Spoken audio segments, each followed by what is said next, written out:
give reason to justify the following. The existence of decomposer is essential in a biosphere. We have to prove, we have to justify that the existence of decomposer is essential in biosphere. And the next flow of energy in a food chain is unidirectional. We have to justify that the flow of energy in a food chain is unidirectional. So let's look the answer.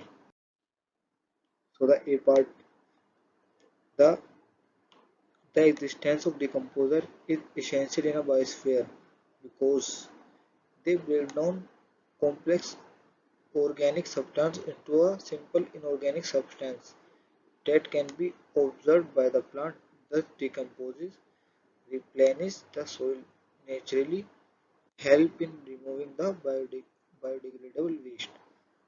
And the next question and the next part is why the food chain is energy flow is unidirectional. So to justify this, we have in a food chain the energy moves progressively through the various trophic level.